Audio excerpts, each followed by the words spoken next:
a great way for the council to raise revenue is to encourage startups and businesses. And you probably know what I'm going to say. It's about business and entrepreneurism in these difficult times. And I'm really grateful for the professor to highlight the plight of under 25s, because 10 years ago, during the economic recession, I fell into that age bracket and I lost my job. And I was referred to the Chamber of Commerce to do a business trading course. I'd like you to expand on that and talk about what you're actually doing to reach young people and how you're, directing them into a path of entrepreneurship if that's the path they want to go down. You also mentioned about skills training for SMEs and grants to upskill staff. I'd like you to expand on that. And one point I want to make is about the marketing and the reach of all these initiatives. In my experience, it tends to be, we've got the Local Enterprise Partnership and the Growth Hub, all very good schemes, but the only way you find out about them is through your peer group. So if you go to Bourneville College, one of your teachers or somebody there will point you in the right direction. But if you're, say, a young lad or a young lady at home, playing Fortnite all day, how are you reaching out to that person to tell them about these initiatives and the opportunities that are available? My maiden speech on this committee, actually, in July 2018, was talking about the digital economy and how young people can, start e-commerce websites today. Is global trade. Since the fall of the Berlin Wall in 1989, global abject poverty has halved. That's mostly thanks to countries around the world saying goodbye to socialism and opening up to free enterprise and free trade. And in the digital world, in the digital economy, you can have a young bloke, and this is where the gap is between education and business. A young bloke in his bedroom, disenfranchised with the world, could start a business, start an e-commerce website, be buying products from halfway around the world and sell them to the high street in Northfield. But again, we are not teaching that, and I think the pessimism around this room on Brexit is pretty much testament to that. Thank you. In November 2018, I mentioned digital inclusion again, saying that we need to be teaching GCSE economics in schools. When kids are falling off the end at school and they're going out and selling drugs, what are they effectively doing? They're effectively running a business. They'll sell the drug, they'll grow the weed, they'll go back and get a bigger batch. That's wholesale, really, economies of scale. So if you don't teach them business, maybe teach them GCSE economics, comparative advantage, supply and demand, basic economic skills. And then, we give people £9,000 a year to go to university. And according to the Higher Education Statistics Authority, in 2014, 40% of university graduates go on to work in the public sector. A third of them go on to non-professional roles. So, if kids come out of schools, you can give them the option, £9,000 a year to go and start a business instead of going to university.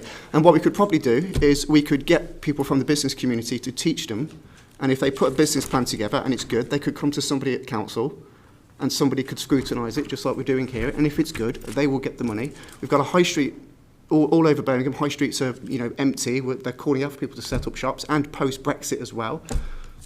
Let's crack on with it. Let's do it.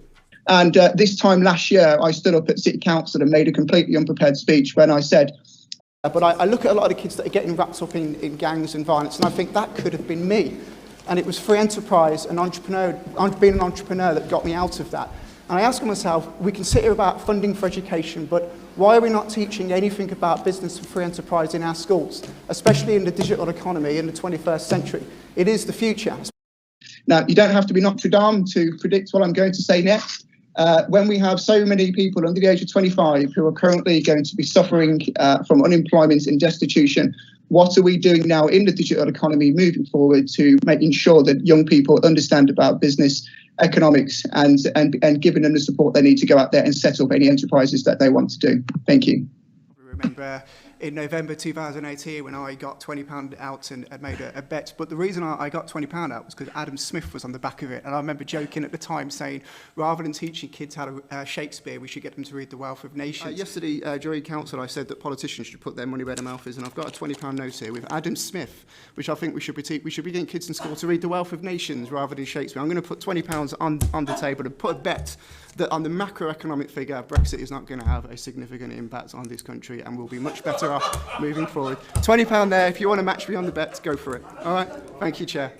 And so I'm delighted to see the third point here about development of 14 to 19-year-old career pathways in enterprise and entrepreneurship in schools. This is something I'm extremely passionate about. It's a shame. Now more than ever, it should be easier for people to set up their own free enterprise. And I do believe that rather than pushing people into career pathways of work, like in the old days where, you know, you used to teach people the skills they need to go and work in the local factory.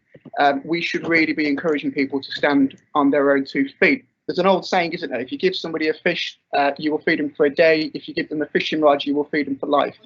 So we do have to encourage people to start up these businesses and start up social enterprises and the third sector and the like. So I would like to see in future, when the government, when the council and the government puts together these sort of strategies, a more people first approach, because fundamentally it is people who make the difference in society, not the state. And moving forward, coming out of this crisis, it is going to be people that bring us back to prosperity. Thank you. Yeah.